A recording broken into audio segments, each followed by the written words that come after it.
Haleluja, petek je dan za duhovni metek, haleluja.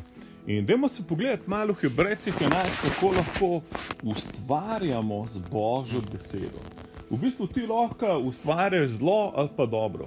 Lahko govoriš v obstoj svoje strahove in skrbi, lahko pa svojo vero govoriš v obstoj in se ti bo zgodil. Ker apostol Pavel je rekel, veroval sem, zato sem govoril. A vidiš, koliko je pomembna Božja beseda, da govoriš to besedo. V Hebrejcih 11.3 po veri spoznavamo, da so bili svetovi urejeni z Božjo besedo. Tako da je to, kar se vidi, nastalo iz tega, kar se ne vidi. Se pravi, najprej je bil neviden svet, potem je bil viden svet. Najprej se nekaj zgodi v duhu, potem se pa manifestira v naravnem. In kako se lahko manifestira? Po veri. Se pravi, po veri spoznavamo, da so bili svetovi urejeni z Božjo besedo. In ta beseda svetovi tukaj ne govori o vesolju in planetih, ampak o dogajanjih.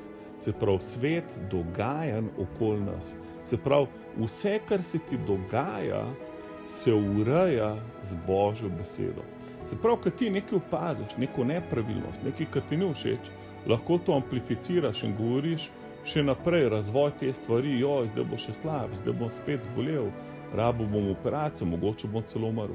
Lahko pa rečeš, to mi ne bo prišlo do živega. Jaz vem, kdo sem v Kristusu, in začneš govoriti o zdravljenje, zdravje, uspeh. In to deluje na vseh področjih, ne samo na ozdravljenju. Zato je izredno pomembno, da nisi človek, ki jamra, da nisi človek, ki obupuje, ampak da tudi, če se počutiš, da bi jamral, vedno najdeš potem rešitev v Božji besedi. Kaj Božja beseda pravi za mojo situacijo? In potem jo začneš govoriti, razmišljati in živeti. In to je rešitev za večino stvari v naših življenjih. Kjerkoli si se danes znajdel, v kjerikoli situaciji si, kakršnokoli dogajanje, mogoče imaš res negativno dogajanje okoli sebe, najti Božjo besedo, rešitev na svojo situacijo, danes v Božji besedi. Bog ti obljublja, da bo vedno s tabo. Bog ti obljublja, da bo vsaka njegova beseda izpolnjena. On govori, vse njegove obljube so da in amen v Kristusu.